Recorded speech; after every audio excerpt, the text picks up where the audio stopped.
We've moved from hopeful to gloomy, back to gloomy, but we're now going to try to push a little hopeful. How do we reimagine cities into thriving urban centers? Despite the problems we've detailed today, and not to make light of any of them, they're very real problems, and that's why we're here.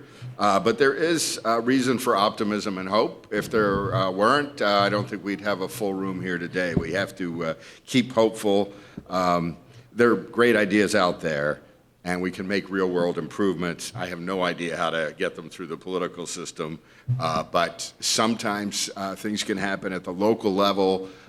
There's a lot of ways we can push forward. So on this panel, we'll hear from a mayor who improved how a city hall operates. New leaders have taken a different tack, and their corruption scandal has been all over the news. But it's possible to still make reforms and not follow them up with something terrible. We'll also look at harnessing the private sector and competition, and at the importance of improving the way that government handles its basic resource issues, and that's something of great importance. Government needs to do some things.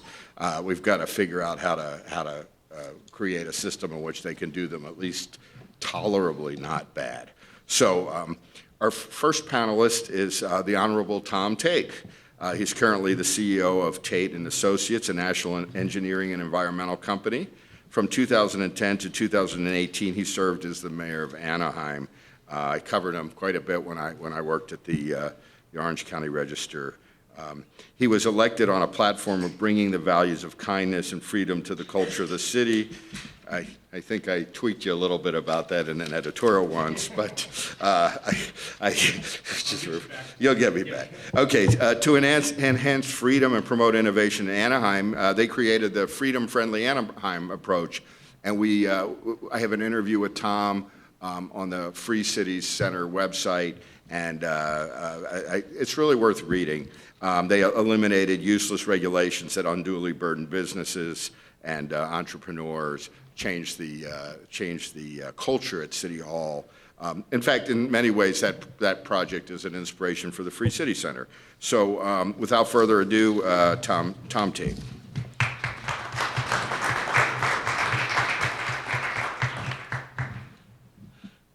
I've been waiting for this revenge, actually. I've learned a ton. Yes, so Steve didn't mention I've served as mayor from 2010 to 2018, but before that, I actually served on the city council for 10 years, from 1994 to 2004. And when I ran 6 years later, I realized during those 10 years, working kind of trying to get new ordinances passed and working through the system, really, I spent 10 years on the council, and at the end I felt the city wasn't really any different than when I started, even though I think I'd done some good things. But I call it the whack-a-mole game of symptom treating. So I sought out, I ran on a platform, as Steve mentioned, of freedom and kindness. It's about changing culture, because we all know that culture, what's that word? They say culture trumps strategy, or eats strategy for breakfast. Well, it also eats policy for breakfast. It eats ordinances for breakfast. It trumps laws. So if you could change the way people actually think in your city and how they interact with one another, if they change their thought process, change the ethos of the city, then things start changing from within. So, and I thought, I didn't really know much about changing culture, except I know that businesses do it all the time, and it creates value. There's a reason why people shop at Rayleigh's as opposed to another store. That's the reason my wife goes to Nordstrom's rather than Macy's. They seem to have the same thing, but the cultures are different. Cultures create values in companies. And I thought, why not in a city? And why, if a CEO could do it in a company, why not a mayor for the entire 350,000 people in Anaheim? So what I did is I took two core values that I believe in strongly, and I had to explain the why, and not really the how we want to do things, but the why. And one is freedom. And I think of myself always as a freedom guy, but it really took hold way back in 1980. When I was in college, I spent over a month in China. And I remember when I went there, first time I left the country as a 20-year-old, and I went to Hong Kong, and Hong Kong was the most incredible place I've ever seen. Just so vibrant. And then I got on the train, went 100 miles, went to Canton at the time. I remember getting off the train, and I remember seeing people lined up against a fence, waiting for something on that train, and they're all in uniform, different, gray and blue uniforms, except for the green uniforms, which were the military, and they had bayonets on their rifles. And everyone had this look like this. I thought, it just struck me, most incredible place to the worst place I've ever been. And same people, same culture, or same background, I guess, spoke the same language. And one had freedom and one didn't. And so that was burned into me there. And then the other was kindness. And kindness, so I mentioned, served on the council. In 2004, I saw signs around town that said, "Make kindness contagious." And I met the guy who put those up, and he was a holistic doctor named Dr. Jayevsky. And he told me a story about his daughter, Natasha, came to my office, and he said, and Natasha, his 6-year-old daughter, had died in an accident the summer before. And he found these beautiful things that she had written about kindness after they came home. And he says, in medicine, you can either treat the symptoms or you can stimulate the body to heal from within holistically. He said, that's what I do as a holistic doctor. And he says, I think the same principle applies to a city. You either treat the symptoms or you can stimulate the city to heal from within holistically. And he says, I think that's something to do with kindness. So for me, that was the light bulb moment, again, because I had the 10 years of the whack-a-mole symptom treating. So 6 years later, these ideas pulled at me. I said, if I don't do it, no one else is going to run on this platform. So I ran and actually won by quite a bit, surprisingly. I had to overcome fear of ridicule and things like that. People think it wasn't serious, but it is very serious. And if you start thinking about what would a free city look like, and you start articulating that as a mayor, and you start talking about it all the time, and people start picking up on those things, what would a kind city do in this situation? And things start to change. And we came up with policies under freedom. We came up regulatory relief task force. We cut a bunch of stupid regulations because we felt that everybody has a dream. Everybody has a dream, and some of those dreams are starting businesses, and those men and women who want to have a dream to start a business oftentimes have to come to City Hall, and oftentimes those dreams are killed in the cradle. And all the good things that come from that, all those jobs that would come from that, all the people fulfilling their life, gets killed because of some stupid regulation that takes a year to get a CUP through a planning commission. Doesn't happen. All those good things don't happen. All that economic growth, all that stuff doesn't happen. So why have stupid regulations? So we cut a bunch. We did things like, I know I'm limited on time, but on kindness, we did a million acts of kindness in our schools. These are kids in Anaheim where 92%, K through 6, 92% fall below the poverty line. These kids did a million acts of kindness. The most wonderful thing. Things like bullying. Principal told me cut in half. Suspensions district-wide, cut in half just by these kids doing a million acts of kindness. So I go on and on all different policies, but I think, and PRI does this. It's about the why you do things. It's about culture change. It's about changing our ethos. So at the end of the day, if you think if you've got 350,000 people in Anaheim and millions of interactions a day, and if you label those interactions as either kind or not kind, right? Put them on a graph, kind here, not kind up here. Now, if you could get people to think, hey, we're a city of kindness, we're supposed to be a little kinder, we're a city of freedom, we're supposed to be a little freer, then all of a sudden you could make this start go like this. And when it starts to go like this, everything gets better. Everything you could think of when you're a kinder city. Bullying at schools, addiction so much a function of isolation, lack of kindness. People are connected, communities formed, resiliency. People are more confident, people are happier, people are healthier. Everything you could think of. And I think that's what Dr. Jayevsky, or Natasha's dream, was thinking about. Everything gets better. That's the way you holistically heal from within. Thank you.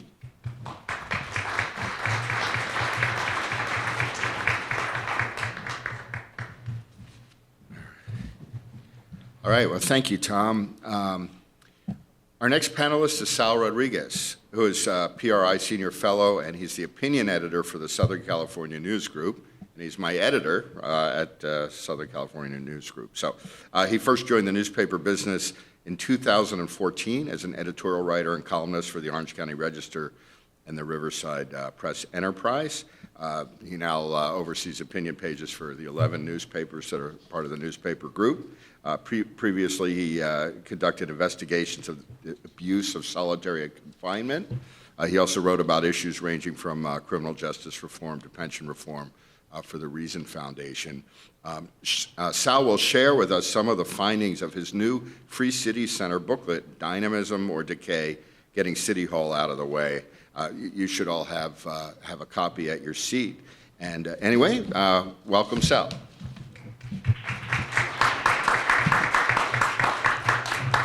Hello, everyone. Hello, everyone. You just had to put me after the mayor. I'm not going to be that inspirational. And I'll demonstrate here. If I start rambling, I didn't take any notes. If I start rambling, feel free to boo me off the podium. Won't be the first time. So I'm from the city of Los Angeles, born and raised. We all make mistakes. And I'm sure everyone in this room many of you have probably been to Los Angeles, and you've had the same thought that has racked my brain since I became sentient. What is that, 25 years? What the hell's going on here? And the city of Los Angeles, it has many things that should be in its advantage. It attracts people from around the world. Many millions of people call it home. Many millions of people visit it all the time. It has the port. It has great economic powerhouses like the Port of Los Angeles, nearby Port of Long Beach. It has LAX. It has all these great cultural history and relevance. And yet, if one visits the city of Los Angeles, one can't help but see, one of the worst homeless crises in the developed world. One can't help but see, growing petty crime everywhere that's just normalized. One can't help but notice the poor quality of the streets. There's all these things that you would think that a city with billions of dollars at its disposal could maybe get a handle on. Now, when it comes to a city like Los Angeles, though, and like many cities in decay, of the sort that were listed in the index that we saw earlier, one way that might help frame how to think about those cities is that those are cities that have lost their way. They have lost their purpose. They have lost their function. They're no longer serving the public. They're serving themselves. A lot of them have just become one big scheme of transferring money from the productive to government employees. Public sector unions are dominating cities like Los Angeles, many of the big cities across the state. You don't get on the city council these days if you're not backed by at least a few of them, and you will do what you're told. You will vote accordingly. You will uncritically vote for any contract that comes up. If any proposal comes up to maybe do things differently, maybe outsource something that's been outsourced before, it's not going to happen. It'll be amazing if it's even on the agenda. Which brings me to my book, which you have. 53 years ago, Bob Poole, the founder of the Reason Foundation, he wrote in his book, Cutting Back City Hall, and this is more or less accurate phrase. This was 53 years ago. Virtually every public function that a city does is being done by the private sector somewhere right now. Trash collection, street sweeping, tree trimming, firefighting, security services, the list goes on. All of it, basically everything. And yet here we are. So take the city of Los Angeles. Very little is outsourced. Like many cities across the state of California, about 20% of the city's budget goes to pay for public employee pensions as a result. Compare that to 20 years ago when about 5% or less of the city budget was going toward pensions. It's a lot of money going to pay for people who are no longer working. And yet that's the trend now in cities across the state. They have less money to work with. When you go from 5% of your budget to 20% of your budget going to public employee pensions, that means less money for all those things that I previously mentioned. That's less money for street maintenance, less money for taking on pressing social problems like homelessness, tackling crime, providing any degree of competent services. And so there are a couple things that I can branch off here that I get into the book. One is that cities have been co-opted by public sector unions across the state because it's politically not that hard to do. Most of us, maybe the people in this room, but maybe people in our extended families, if you were to ask them, who's your city councilman? No idea. Who's the mayor? What do they do?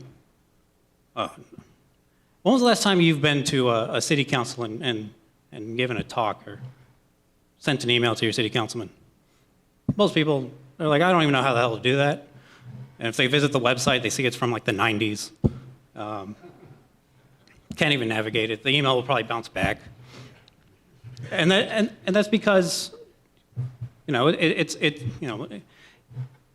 ideally we should all be able to go through life and not have to care, because there's not a lot for the cities to mess up, but they do because they've been allowed to. Because concentrated interest groups like public employee unions, like in many cases business interests as well, they all can find the opportunity, they can exploit it, they can dictate what goes on in city halls across the state. They can buy off city halls that will steer money to either the unions or to big business interests. They'll call it incentives. That's how it goes. That's how the game works. We've seen it all across the state. Up here in Northern California, cities like Sacramento, Oakland, San Jose, these are all cities that are also on track to be like LA, devote 20% of their budget to pensions by the end of the decade. That's assuming everything goes well with the stock market. And as we all know, maybe not. So that's one problem. The other problem is, cities are only as good as the rules that they put in place.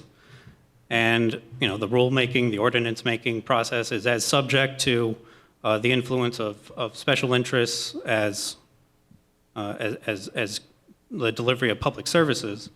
So that's how you get outcomes like in the city of Los Angeles, Measure HHH, a $1.2 billion bond to build housing for the homeless, right? Great goal, very noble, fantastic. They promised 10,000 units. It's a crisis, people are dying on the street, right? Big deal.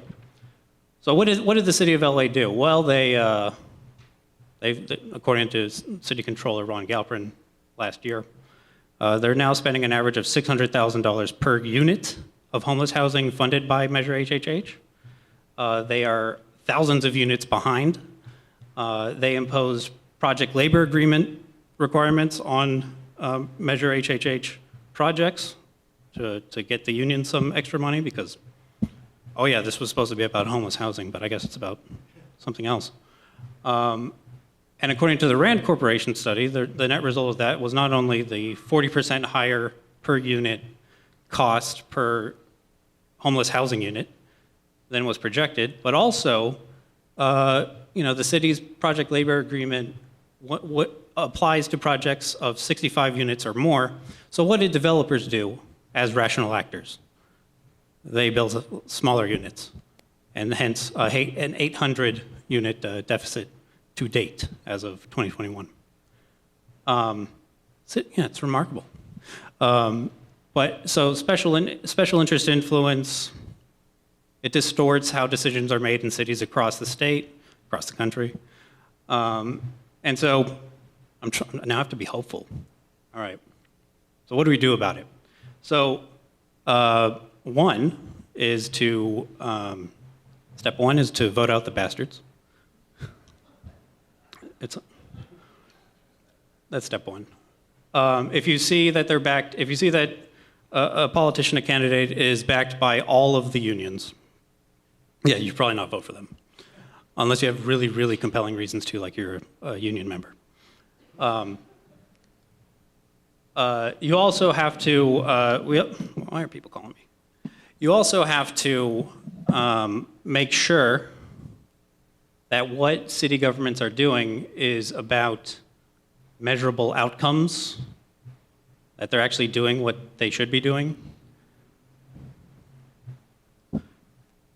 It's about accountability at the end of the day, is holding city leaders, city officials accountable to what a city does. That's what they're supposed to be there for, ostensibly, allegedly. And one thing that I propose in the booklet is to take some things off the plate of city halls. Why have them oversee not just, why have them oversee so much? Why do they need to oversee police, fire, street sweeping, the bureau of this, that, or whatever? Most people who are elected to city councils are just like you and me. They don't know what they're doing.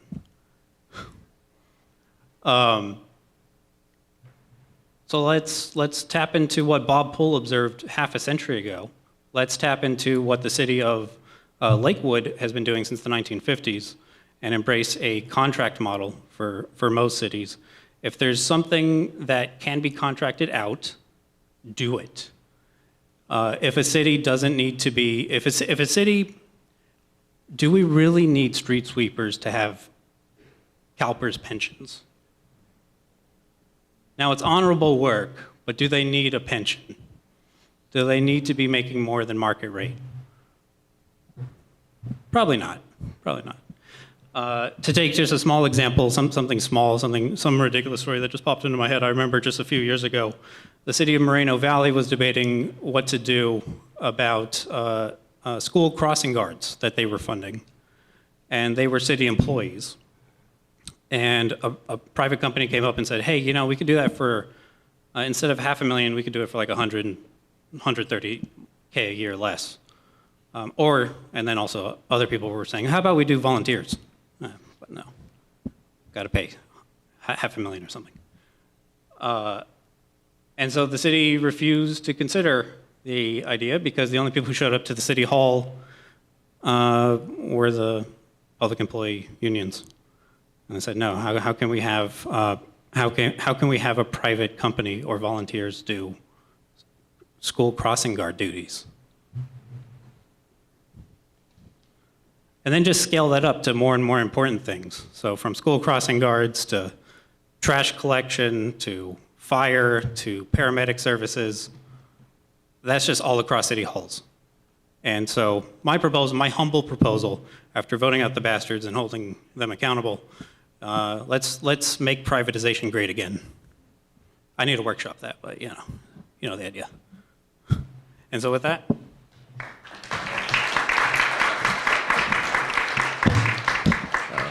Thanks, Hal. Yeah, I remember once I was at a Fullerton school board meeting, and there was me, one person from the public, and about 16 members of the school employees union standing there, and you could probably guess how that went.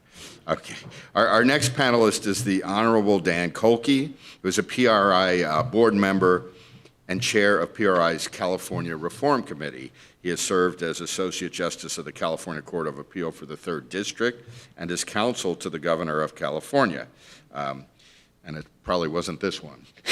Yeah. He has been a partner, or else we would have blamed you for something. He has been a partner in the San Francisco office of Gibson, Dunn, and Crutcher, chairing the firm's California Appellate Law Practice Group. He was named by Daily Journal in 2018 as one of California's top 100 lawyers.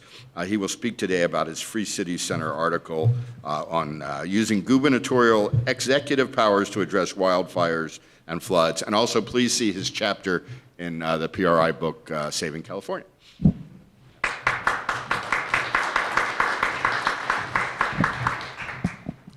Thank you, Steve. All right, so I'm going to talk about how two major challenges of Mother Nature, droughts, wildfires, affect urban areas, and how actually one person can actually either solve or mitigate significantly those challenges. And that person is the governor through the use of the governor's emergency powers.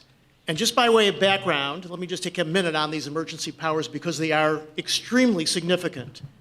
When the governor declares a state of emergency, the governor has the power to suspend any and every regulatory statute that might impede addressing the emergency, which means that the governor actually has the power in a state of emergency to suspend CEQA if the governor wanted, or any environmental laws or regulations that would impede addressing the emergency, like a drought. The governor also has the police power of the state, which includes the power to legislate. One court has said that the police power that the governor has includes the power to legislate without the legislature. And the governor has the power in a state of emergency to direct every state agency to take any appropriate steps to resolve the emergency. So with that in mind, let's just start with drought. Despite the huge torrents and storms that we experienced this winter, 95% of the water, of the rainwater and stormwater that went into the Sacramento, San Joaquin Delta, 95% was flushed out into the Pacific Ocean. And despite these rains, 43% of the state is still considered to be in severe drought condition. 92% of the state, almost all the state, is at least in a moderate drought condition. Thus, there is an emergency that could be addressed with the governor's emergency powers. So what's happened? In 2014, recognizing the need for water storage, the voters of the state voted on a margin of 67% in favor and only 33% opposed. They approved a $7.1 billion bond measure to create water storage in California. That's 2014. 9 years later, not one project has been completed. Now, let me give you two examples in what the governor could be doing. Example one is the Sites Reservoir, which would be the 8th largest reservoir in California. It would be able to provide between 1.3 million acre feet and 1.5 million acre feet of water a year. In 3 years' time, the proponents of the project produced an environmental impact report. The State Department of Fish and Wildlife objected to it, requiring revisions. It's now working on the revisions. When that revised environmental impact report is presented soon, the governor could, with his emergency powers, suspend CEQA, look at the report. If he determines with his administration that it adequately addresses environmental issues and is structurally sound, the governor could simply order each relevant state agency to approve it and get this thing constructed. That probably won't happen because most environmental groups are opposed to the Sites Reservoir, but it could be done with one person's decision. Let me give you another quick example. This is not part of the 7 projects that the voters thought they were approving in 2014.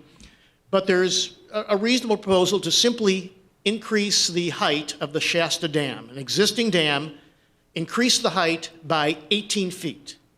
Just increasing the Shasta Dam by 18 feet would provide 14% more water storage in Lake Shasta, which, by the way, is enough to fill 2/3 of Folsom Lake. In other words, just raising 18 feet of the Shasta Dam, which, by the way, was designed to be much higher, just raising 18 feet, you can fill 2/3 of Folsom Lake. Again, environmental groups are opposed. They claim that raising Shasta Dam would inundate ancestral lands of one Native American tribe. Interestingly enough, I found out that that claim was made years ago against the Shasta Dam even being erected. And then they claim that the McCloud River would be inundated, but the proponents of the project say, no, that's not the case. In fact, as it would provide more cold water that would actually nurture fish in the McCloud River. Again, the governor could, after there's an environmental impact report, simply determine whether it's adequate, suspend CEQA. That basically prevents any lawsuits from being based on CEQA, right? If you suspend the law, then how do you bring a lawsuit based on law that's been suspended? So again, this could be moved along. And let me just, on the drought issue, by comparison of our waiting 9 years and not having one project constructed from the 2014 ballot initiative, Hoover Dam was constructed in 5 years. Shasta Dam was constructed in 7 years. 9 years, and we haven't one project constructed. Now let me turn to wildfires. This, by the way, is an important issue for urban areas because wildfires may seem something that only happens in the rural sections of the state. Well, number one, it affects everyone's homeowner's insurance because if you take the billions of dollars of claims from wildfires, the insurance companies have to find some way of making this at least break even. And so homeowners insurance goes up in California because of all the disasters in California, including wildfires. That's one. I'd say more important in terms of urban life is that wildfires create these very small particulates, PM 2.5. These particulates get into your lungs. They can cause lung cancer, heart disease, strokes, preterm births, asthma. So the pollution caused by wildfires is significant, and particulate pollution in the United States, the top 5 urban areas of particulate pollution in the United States, all 5 are in California. So we need to do something to mitigate the wildfire problem. Now, here's what's going on, and in the next 3 minutes, and I'll be finished, here's what to do about it. First of all, 18 of the 20 largest fires in California history have occurred in the past 20 years. So this is something we do need to start addressing. And furthermore, 8 of the 20 most destructive fires in California's history occurred from utility transmission lines falling to the ground, being hit by storms and wind, and triggering a fire. So here's what we can do. One is these utility lines need to be hardened. And there's 2 ways to do it. You can coat them with plastic or you can bury them. It's obviously going to take much longer to bury them and it's much more expensive to bury them. But we've got 40,000 miles of bare transmission lines in California in unhealthy forested areas. So because of all the climate change obligations that the state has placed on utility companies, what the state ought to be doing is at least loaning money to the utility companies to accelerate the hardening of these power lines, which is one way of eliminating one of the significant risks for wildfire. The other major thing, of course, is that the whole issue with wildfires is that we've got these unhealthy forests. These are forests with dead timber, dry shrubbery, and then these thin, tightly spaced trees. And these thin, tightly spaced young trees are highly flammable, and when there's a spark, a fire, what you've got is the fire just rises up into the canopy of leaves, and with the winds and so on, it then spreads exponentially. So the forests have got to be thinned. Jerry Brown, and we've known from Steve Smith's talk about criminal law reform, that Jerry Brown seems to have better ideas when he's out of office from the governor's office than in it. Well, once he was out of office as governor, he actually headed a group of experts that said that California should spend $5 billion a year in healthy forests and creating forest resilience, which means thinning the forests. We had a $52 billion surplus in this current fiscal year. Instead of spending $5 billion or $3 billion or $1 billion, the state simply appropriated $520 million, which is insufficient given that we've got 5 million acres of forest in California that are under state control that need to be more resilient. We don't have just 5 million acres of forest in California. We've got 5 million acres under the state's jurisdiction. Other parts are under federal jurisdiction. 5 million acres that need to be made healthy.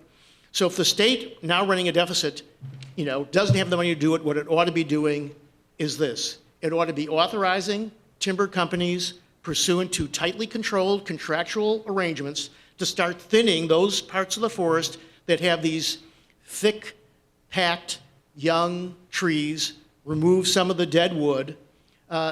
And there's only one problem to authorizing that, and that is that while in the 1980s, California had 140 mills to process the lumber, now it only has 30.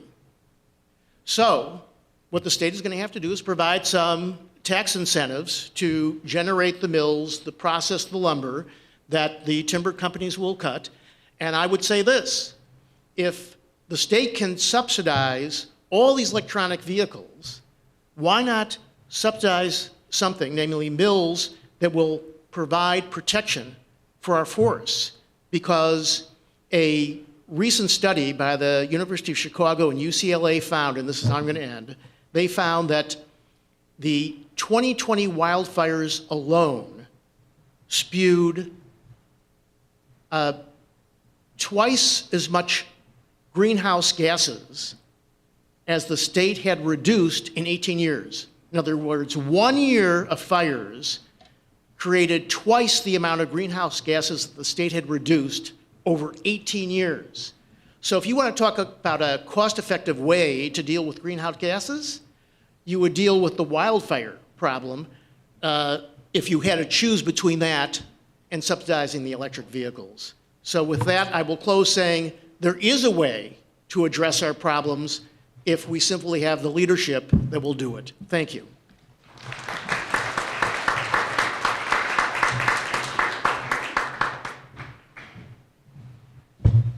Okay, thank you so much, Dan. We've got, just checking on our timing, I've got a couple quick questions, and then we'll move to audience questions.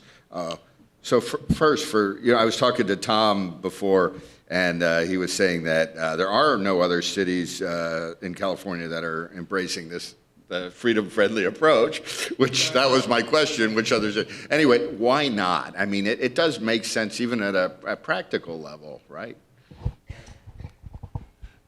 Yeah.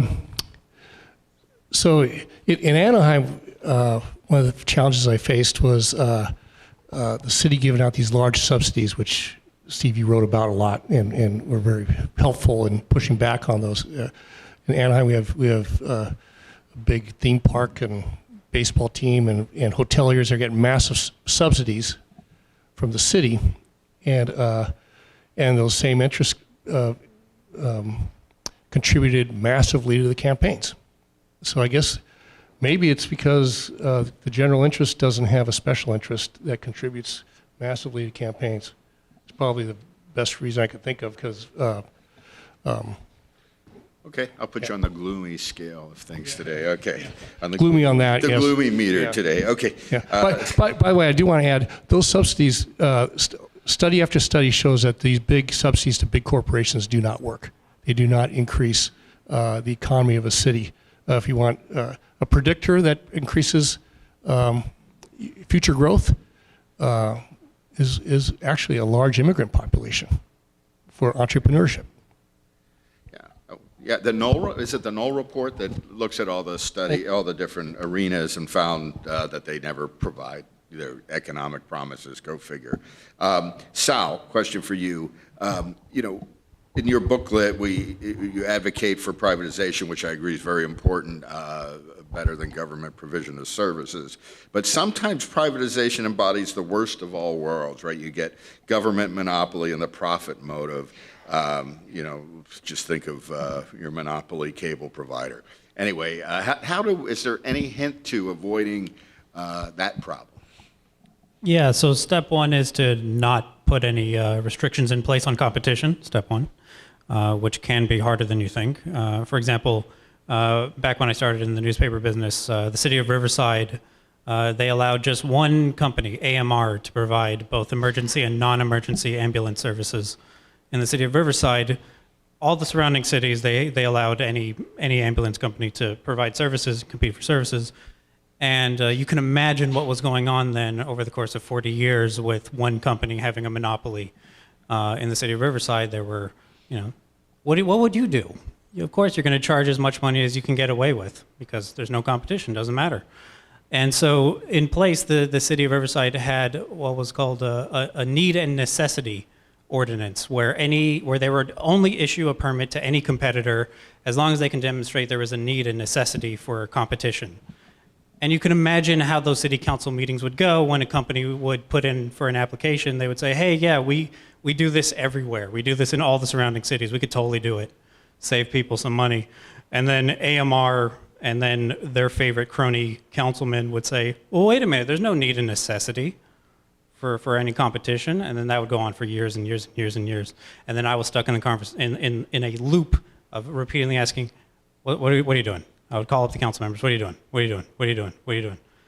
And eventually they realized, oh, wait a minute. Yeah, we totally could.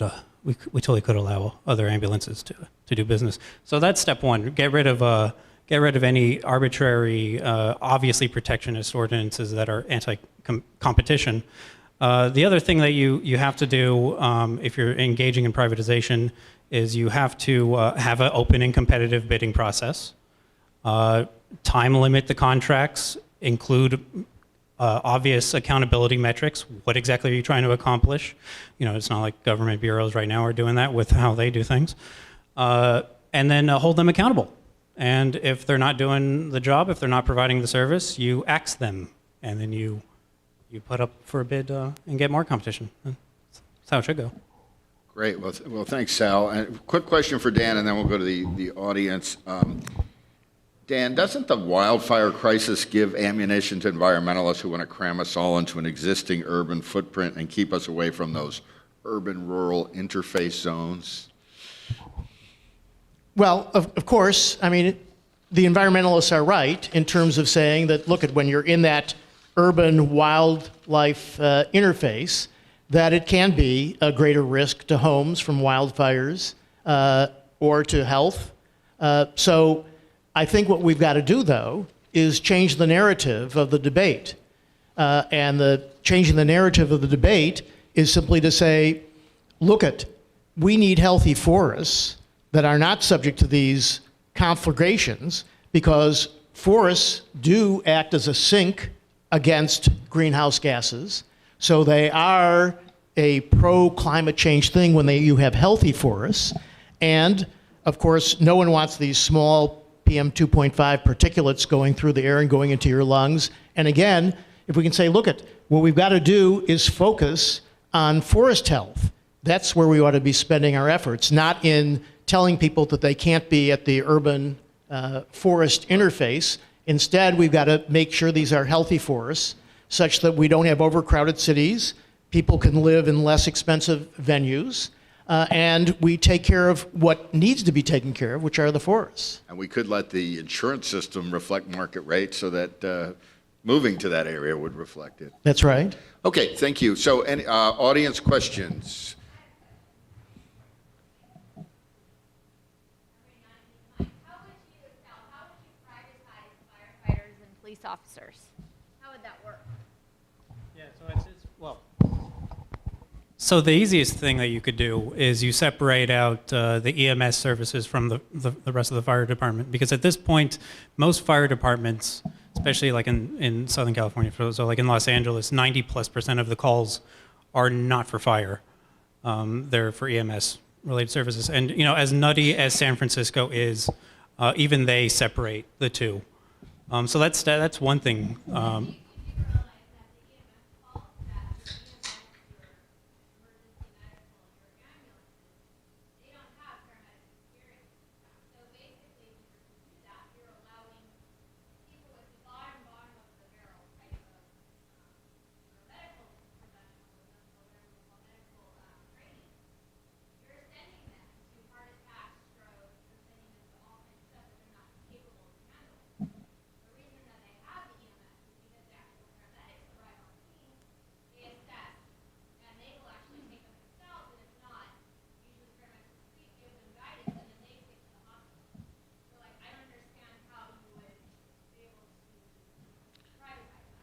Private sector used to do it for a long time. And, Well, yeah. So in fact, that used to be the norm until sometime starting around the 1980s. That's when fire departments, in order to justify their massive budgets, they started encroaching on that territory and incorporating that into their departments. Now, of course, in the entirety of everything that I have said, as far as privatize everything, I didn't say it was easy. But the market is there. It's not really that complicated. If you separate out the fire and the EMS services and make sure there's a competitive market there, it can be done. All right, we're going to move to the No, next question. can we, Well, you want to make sure that they can do it. You don't. So you would have to turn all through paramedic training, correct? Gotta do what you gotta do. yeah. Can we, let's get another question. Okay, Brett? Hi, this is non-controversial. How would you fix the Bay Delta issue? This is to Dan. I told Tom I wouldn't ask him water questions. All right, so you're talking about the two-tunnel proposal that then became a one-tunnel proposal from Gavin Newsom? So, again, the environmentalists are, opposed to this, but as long as there is a drought emergency, which there is, the governor can lift the environmental laws like CEQA and just have this done the way it was done before CEQA, which is you do an analysis of what the impacts are going to be and what the consequences are going to be, and you have the state approve it.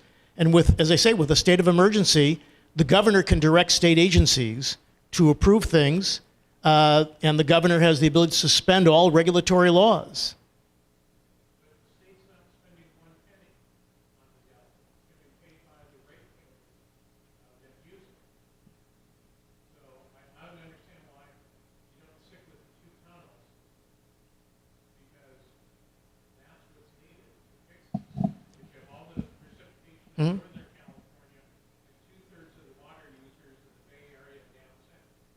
Right, so I'm not arguing between two tunnels versus one tunnel.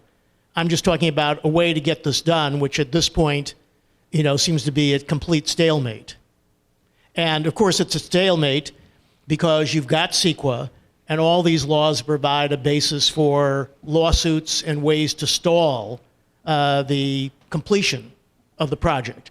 And of course, ultimately, this is a political issue too, right? I mean, the governor has got to be willing to take the heat from the opposition, from the environmental groups, with respect to doing this. But if it makes sense and you've got the courage to do it, it can be done.